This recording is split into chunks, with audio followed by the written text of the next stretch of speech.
John Onjane waited years for this moment.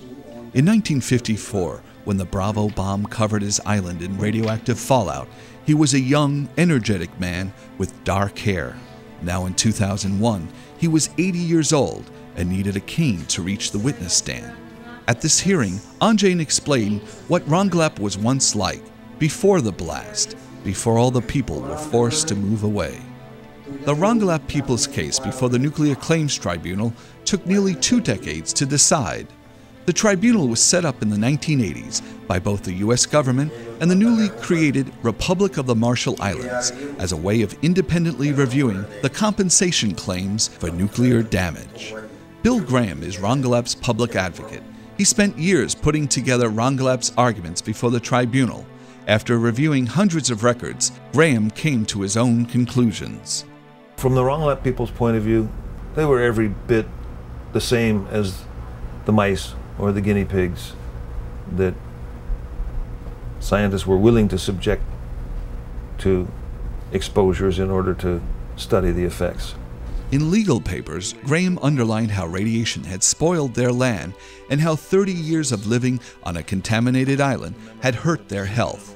He called numerous witnesses to testify, including Catherine Chile, who returned to Rongelap in 1957 and in her testimony blamed radiation for her children's birth defects.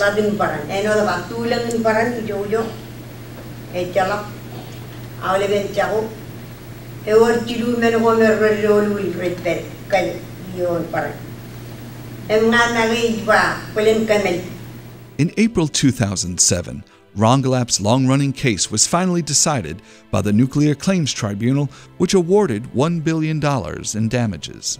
The tribunal ruled that 250 people had been returned in 1957, even though the U.S. knew Rongelap was still contaminated. As the tribunal said, the people came to feel like guinea pigs, used for experimentation by the U.S. I think Brookhaven was in a very difficult position. On the one hand, they were treating physicians, and on the other hand, they were investigators. Is that your patient, or is it a subject in an experiment? John Onjane didn't live long enough to see the decision in favor of Rongelap. He died in 2004, wondering why his friends at Brookhaven had betrayed him.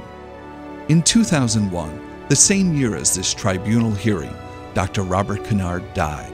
The man most associated with Brookhaven's 43 years in the Marshall Islands had spent the last years of his life explaining his actions. The neighbors never really knew what Dad did in the Marshall Islands. They knew that he was a physician, that he worked at Brookhaven Lab. It was not one of those things that was readily discussed. What am I missing here? You know, there's something not right about all of this. I never followed it. I never really paid too much attention to it. But now I'm starting to pick up on, I'm seeing all this litigation and why is this and why was this decision made? All I want is the truth out, whatever the truth is.